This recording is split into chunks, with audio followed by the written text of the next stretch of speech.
할렐루야. 하나님께서 우리 성도님들 한 분 한 분 가운데 은혜 베풀어 주시기를 간절히 원합니다. 여러분들도 굉장히 이 자리가 낯설 것입니다. 저는 여러분보다 더 많이 낯섭니다. 예.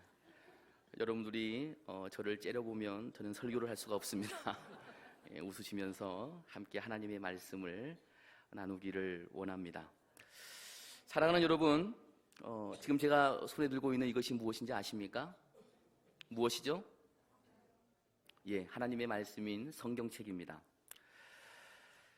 그럼 이 성경책이 여러분들에게는 어떠한 의미이십니까?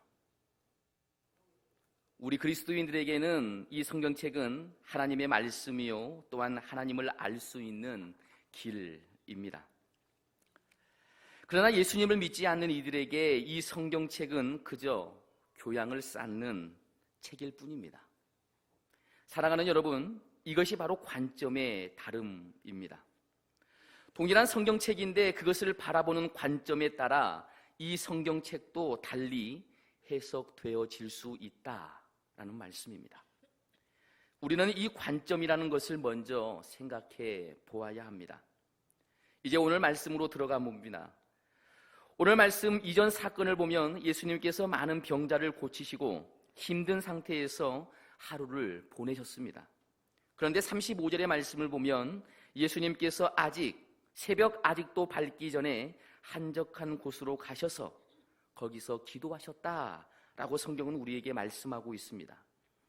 우리는 흔히 몸이 힘들면 가서 쉬어야 한다 말합니다.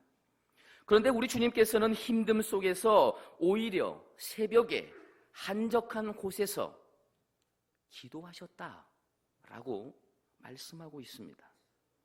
이는 우리에게 주는 큰 교훈이 있습니다. 앞에서도 말씀드렸던 것처럼 우리는 힘들면 쉬어야 한다라고 생각합니다. 힘들면 눕고 힘들면 잠들어야 한다. 당연하게 그렇게 생각합니다. 그러나 사랑하는 여러분, 참된 쉼은 주님이 허락하신 힘을 얻는 것이라고 우리 주님께서는 당신이 몸소 그것을 우리에게 보여주고 있다라는 말씀입니다. 그렇습니다. 참된 쉼은 주님과의 만남 속에서 이루어지는 것입니다. 오늘 우리가 이 자리에 모인 이유도 참된 쉼, 그 쉼을 얻기 위함이 아니겠습니까? 영적인 쉼, 주님과의 만남을 통해 주님께서 허락하신 힘을 얻어야 한다라는 말씀입니다. 그래서 우리 주님께서는 사역의 힘듦 속에서도 새로운 힘을 얻기 위해 새벽에 기도하신 것입니다. 기도는 하나님께서 허락하신 힘을 얻는 시간입니다. 기도는 하나님과의 대화를 통해 성령님을 의지하는 작업입니다. 우리는 이 작업에 최선을 다해야 합니다. 그러나 많은 사람들이 이러한 성령님의 힘을 의지하기보다는 그저 세상의 방법으로 자신의 삶을 살아가려고, 세상의 방법으로 자신의 힘듦을 이겨내려고 노력합니다. 그래서 더욱 세상적인 방법을 택하고 그것만을 의지하죠. 그런데 사랑하는 여러분, 세상적인 방법은 언제나 우리에게 더 큰 목마름을 줍니다. 저는 지금까지 세상의 것을 가지고 만족하는 사람을 단 한 사람도 보지 못했습니다. 세상의 것으로 자신의 빈 마음을 채우고자 하는 사람들은 죽을 때까지 계속 그 허기진 마음을 채우기 위해 여기도 기웃거리고 저기도 기웃거리다가 결국 그 인생이 끝나는 것을 보게 됩니다. 때로는 내가 생각하는 이것만 채워진다면, 이것만 채워지면 되겠다라고 생각하지만, 그러나 자신이 생각하는 그것이 채워지는 그 순간 그 사람에게 또한 다른 것이 보이기 시작합니다. 다른 욕심이 생기기 시작합니다. 그래서 또 이것만 채워지면, 이 부분만 채워지면 그것을 채우기 위해 노력하다가 모든 시간을 다 허비하는 사람들을 너무나 많이 보게 됩니다. 사랑하는 여러분, 여러분들은 지금 무엇을 위해 또한 무엇을 통해 하나님께서 여러분들에게 허락하신 하루하루를 살아가고 있습니까? 여러분들은 어디에서 하루하루를 살아갈 힘을 얻고 있습니까? 매일 어떠한 힘을 의지해서 하루하루를 살아가십니까? 우리 주님께서는 신이셨습니다. 그럼에도 불구하고 인간의 몸으로 이 땅에 오셨기 때문에 매일을 살 수 있는 힘이 필요했습니다. 그리고 우리 주님께서는 그 힘을 얻기 위해 매일 아침마다 피곤한 중에도 하나님과의 만남을 위해 기도의 자리로 나아가신 것입니다. 살아가는 여러분, 우리도 이러한 주님의 모습, 이러한 예수 그리스도의 모습을 본받아야 하지 않겠습니까? 삶의 쉼이 필요하십니까? 쉬고 싶습니까? 우리 주님께서 행하신 방법을 따라가는 저와 여러분들 되시길 간절히 원합니다. 그리고 사랑하는 여러분, 우리는 또한 예수님께서 한적한 곳으로 가셨다라는 것도 관심을 가져야 합니다. 왜 예수님께서는 한적한 곳으로 가셨을까? 그것은 아무런 방해 없이 하나님과의 만남을 위해서였을 것입니다. 우리도 때로는 주님과의 만남을 위해 한적한 곳, 다른 사람이 주님과의 만남을 방해할 수 없는 그곳, 내가 주님을 만날 수 있는 그곳에서 주님을 찾을 필요가 있습니다. 요즘 우리는 너무나 바쁜 생활 속에서 너무나 많은 일들을 행하고 있습니다. 한시도 방해 없이 주님을 만날 수 있는 시간을 갖지를 못합니다. 너무나 일이 많아요. 너무나 분주해요. 무엇인가 얻기를 위해서 너무나 분주하게 하루하루를 살고 있단 말씀이에요. 매일 사람과 부딪히고 매일 사람으로 인하여서 상처를 받고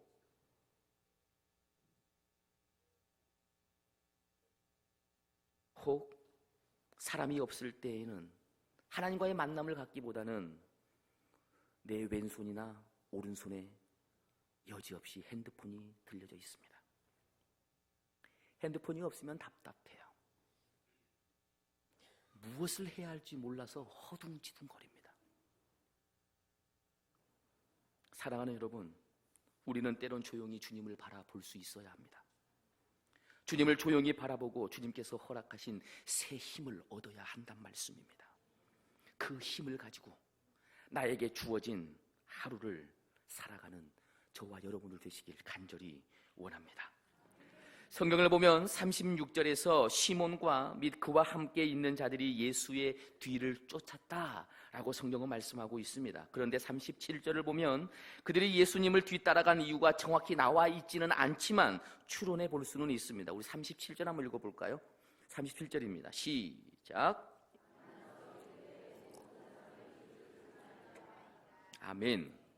만나서 이르되 모든 사람이 주님을 찾고 있습니다. 모든 사람이 주님을 찾고 있습니다. 네, 그렇습니다. 추론해 보면 제자들이 예수님을 뒤따라간 이유는 사람들이 예수님을 찾고 있기 때문입니다. 그럼 왜 사람들이 예수님을 찾고 있습니까? 사람들이 예수님을 찾는 이유는 우리가 함께 보지는 않았지만 앞에 기록되어 있는 말씀을 통해서 또한 우리는 추론해 볼 수가 있습니다. 앞부분에 어떠한 내용이 나오죠? 바로 예수님께서 시몬의 작물을 고치신 사건, 그리고 그곳에 있는 많은 병자들을 고쳐주셨던 그 사건이 기록되어 있습니다. 추론해 보면 그렇습니다. 사람들이 예수님을 찾는 이유 뻔합니다.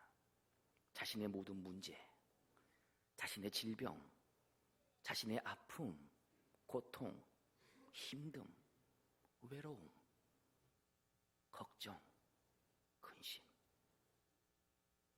이 모든 것들을 고치기 위함이었습니다. 사람들이 이러한 이유로 예수님을 찾으니 제자들이 예수님을 뒤따라온 것입니다. 제자들의 마음은 아마 그랬을 것 같아요. 예수님, 이 사람들의 문제를 어제와 같이 해결해 주셔서 우리의 위치를 한번 올려봅시다. 이 많은 사람들의 문제를 해결해 주셔서 우리의 위치를 한번 올려주십시오. 어제 하셨던 그 일, 사람들을 고치셨던 그 일, 오늘도 그들에게 여전히 보여주셔서 제자들이 원하는 세상, 제자들이 원하는 그 나라 이루어 달라라고 예수님을 쫓아온 것입니다. 그런데 38절을 보면 제자들에게 예수님께서 말씀하시죠. 그 말씀은 제자들의 생각과 너무나 달랐어요. 38절 한번 읽어볼까요? 38절입니다. 시작.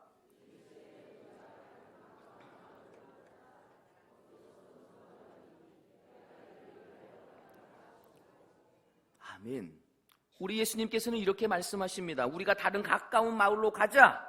거기서도 전도하려니 내가 이 일을 위해서 왔다. 다른 곳으로 가자. 내가 전도하러 갈 거야. 내가 이 일을 위해서 왔어. 그렇습니다. 사랑하는 여러분, 여기서 우리는 예수님과 제자들의 관점의 차이를 볼 수가 있습니다. 생각의 차이. 동일한 사건을 바라보고 있는데 그들이 바라보는 관점은 너무나 달랐습니다. 제자들은 이 땅에서 잘됨, 이 땅에서의 고민을 해결할 것을 위해 주님을 찾았습니다. 그러나 우리 주님께서는 주님의 관심, 주님의 관점은 병고침이 아니었어요. 전도였습니다. 즉 하나님 나라를 어떻게 하면 전달할 수 있을까? 내가 그 일을 위해서 이 땅에 왔는데 어떻게 하면 하나님 나라를 전할 수 있을까? 관점이 너무나 달라요. 사랑하는 여러분, 여러분들에게 묻고 싶습니다. 여러분들은 지금 어떠한 관점을 가지고 이 땅을 살아가고 있습니까? 우리의 관점도 제자들과 같이 이 땅에서 잘 되기 위해서 지금 예수 그리스도를 쫓고 있지는 않습니까? 죄송합니다. 죄송해요. 지금 우리가 이곳에서 함께 예배를 드리고 있는데 혹 이 예배도 이 땅에서 잘됨을 위한 노력은 아닙니까? 사랑하는 여러분, 우리 주님의 관심은 이 땅이 아니었습니다. 다른 의미로 말씀드리면 우리 주님의 여러분들을 향한 계획은 이 땅에서 잘됨이 아닙니다.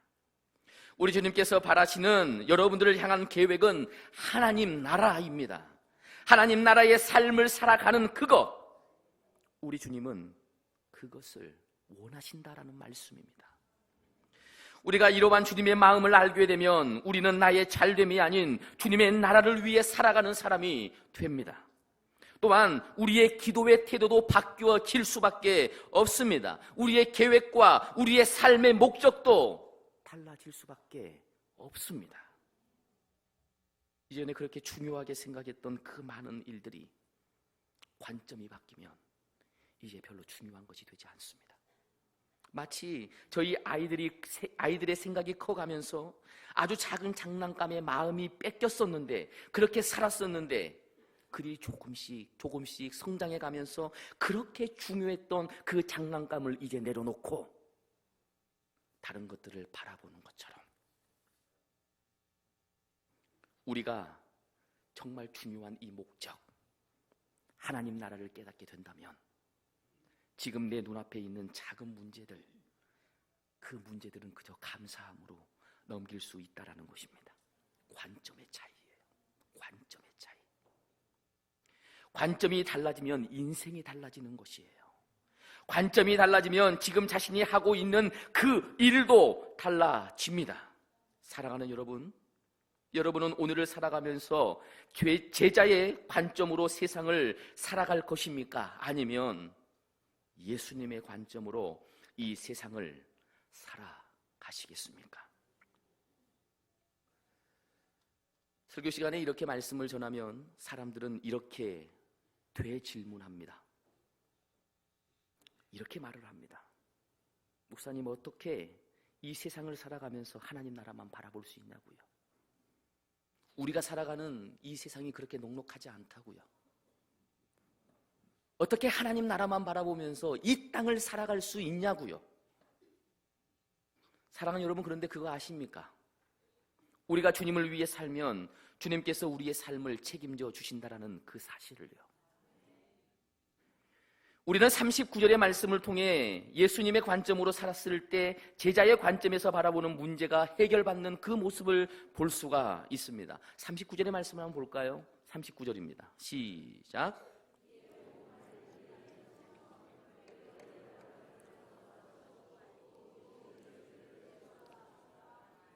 아멘. 예수님의 관심, 예수님의 관점으로 세상을 바라보면서 하나님 나라를 전하니 이제 그 전도의 자리에서 귀신을 내쫓겨지는 장면, 제자들의 관점에서 중요하게 생각했던 일들이 모두 해결되어지는 모습을 우리는 성경을 통해 분명 볼 수 있지 않습니까? 그렇습니다. 우리 주님께서 보시기에 합당한 일을 하면 하나님께서 우리의 모든 문제도 해결해 주신다라는 것입니다. 그러니 사랑하는 여러분, 우리는 먼저 하나님 나라를 위해 살아야 합니다. 우리가 하나님 나라를 위해 살면 우리 주님께서 우리의 모든 일도 해결하십니다. 그 일이 주님이 원하시는 일이면 우리 주님께서 선한 길로 우리의 삶을 인도해 주신다는 말씀입니다. 또한 우리는 이 말씀 속에서 제자들의 관점이 달랐지만 예수님의 뒤를 따라간 것을 기억해야 합니다. 다시 말씀드리지만 제자들은 물론 예수님과 그 관점이 달랐습니다. 그러나 제자들이 예수님을 따라갔을 때 역사가 일어남을 우리는 성경을 통해 볼 수가 있다라는 말씀입니다. 사람들은요, 관점이 다르면 따라가지 않습니다. 사람들은 나와 생각이 다르면 나와 생각이 다른 그 사람과 함께 행동하지 않습니다. 그러나 처음에는 관점이 달랐던 제자들이었지만 시간이 지나면서 점점 예수님이 바라보시는 관점으로 바꾸어져 가는 그 모습을 우리는 성경을 통해 보게 됩니다. 그리고 결국은 성령님께서 오셨을 때 제자들의 관점이 완전히 바뀌어져서 하나님 나라를 위해 살아가는 것을 또한 우리는 성경을 통해 보게 됩니다. 사랑하는 여러분, 먼저 중요한 것은 우리가 주님을 따라가는 바로 그것입니다. 나의 생각과 조금 달라도 그래도 주님을 따라가는 것이 중요합니다. 주님을 따라가다 보면 주님께서 그 사람의 삶을 변화시켜 주시고 인도해 주신다는 말씀입니다. 이어서 말씀을 보면 우리가 읽지는 않았지만 40절에서 45절의 말씀 속에서도 관점의 차이를 볼 수가 있습니다. 예수님께서 나병 환자를 깨끗하게 하시는 그 일을 성경은 말씀하고 있는데요, 바로 이 일을 통하여서 기도에 대한 관점의 차이를 말씀하고 있습니다. 우리는 흔히 생각하기에 기도를 많이 하면 이루어진다라고 생각합니다. 때로는 열심히 기도하면 기도가 이루어진다라고 생각합니다. 또한 어떠한 사람은 기도의 양이 차면 그 기도가 응답된다라고 말들 하기도 합니다. 그러나 한센병을 고치신 이 부분을 보면 한 번의 기도로 응답받는 장면을 우리가 보게 됩니다. 우리가 지금까지 알았던 기도의 응답과는 전혀 다른 모습을 보게 된다라는 말씀입니다. 이것 또한 관점의 차이입니다.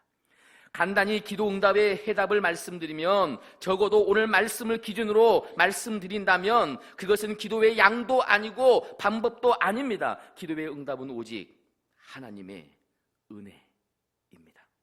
즉 우리 주님께서 원하시는 기도가 바로 응답의 열쇠라는 것입니다. 41절의 말씀을 보면 내가 원하노니, 예수님께서 말씀하시는 거예요. 내가 원하노니 깨끗함을 받으라. 내가 원하노니 깨끗함을 받으라. 그렇습니다.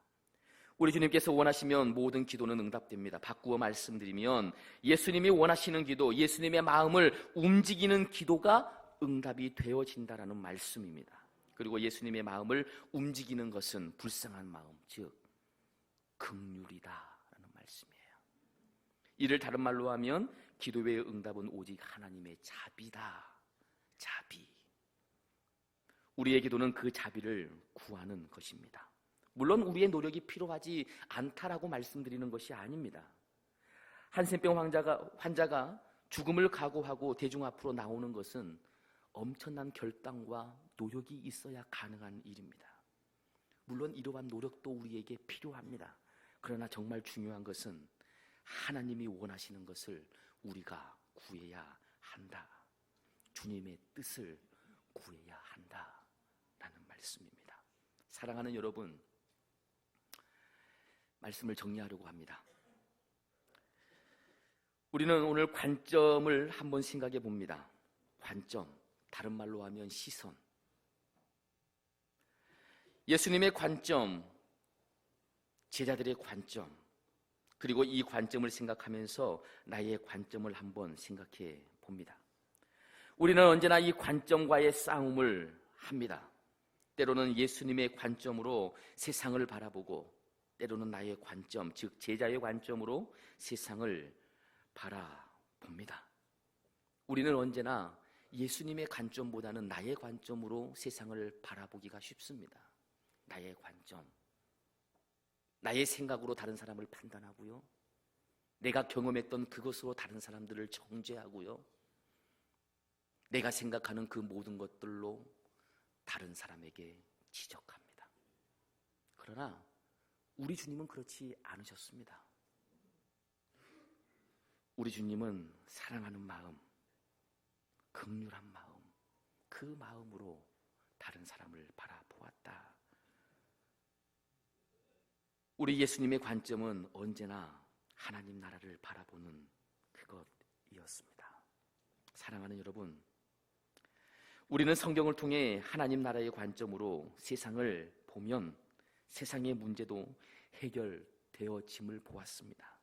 바라기는 우리 모두가 이 세상을 살아가면서 나의 관점, 나의 시선, 나의 편견, 이 모든 것들로 세상을 바라보는 것이 아니라 하나님의 관점, 즉 하나님 나라를 바라보면서 예수 그리스도께서 다른 사람을 긍휼하게 보셨던 그 눈을 통해서 옆에 있는 지체들을 바라보아야 한다라는 말씀입니다.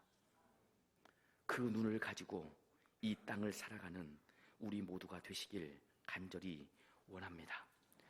주님이 허락하신 하루하루를 살아가면서 주님께 마음을 두고 살아가는 저와 여러분들 되시길 간절히 원합니다.